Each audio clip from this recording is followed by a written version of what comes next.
আসসালামু আলাইকুম আ রহমতুল্লাহি ওবরাকাতু। আলহামদুলিল্লাহ, আসসালাতু আসসালামু আলা রসুলিল্লাহ ওয়া আলা আলিহি ওয়া আসহাবি আজমাইন। সমস্ত প্রশংসা আল্লাহ রাব্বুল আলমিনের, যে আল্লাহ তালা আজকে আমাদেরকে এখানে সমবেত হওয়ার তৌফিক দিলেন। আজকে আমরা যে বিশেষ বিষয়টা নিয়ে আলোচনা করব সেটা হচ্ছে, আমরা জানি যে মুসলিম উম্মাহ আমরা একটা সময়ে জ্ঞান বিজ্ঞানে এতটা এগিয়ে গিয়েছিলাম যে সারা পৃথিবীতে আমাদের সমকক্ষ আর কেউ ছিল না।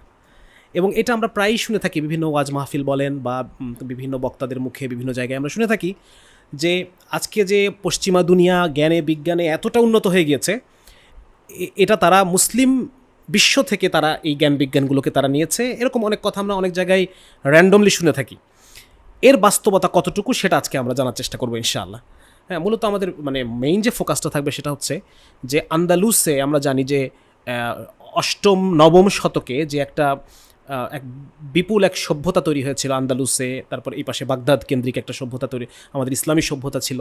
তো সেইখান থেকে যে জ্ঞানবিজ্ঞানটা, এই জ্ঞানবিজ্ঞানটা কিভাবে আজকে ইউরোপের হাতে গেল, এই যে ট্রানজিশন পিরিয়ডটা, আমরা আজকে এই জায়গাটা নিয়ে কথা বলবো। ঠিক আছে ইনশাল্লাহ। তবে এর সাথে আরও আনুষঙ্গিকভাবে অনেক বিষয় আসবে ইনশাল্লাহ, সেগুলো আমরা যথাস্থানে অ্যাড্রেস করার চেষ্টা করব।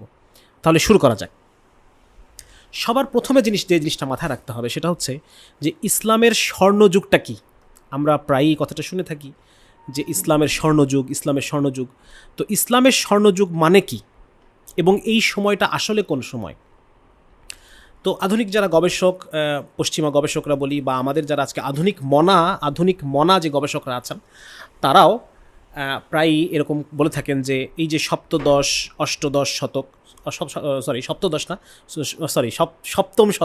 সপ্তম না, অষ্টম নবম দশম শতক, এই সময়টা তারা বলে থাকেন যে এইটাই হচ্ছে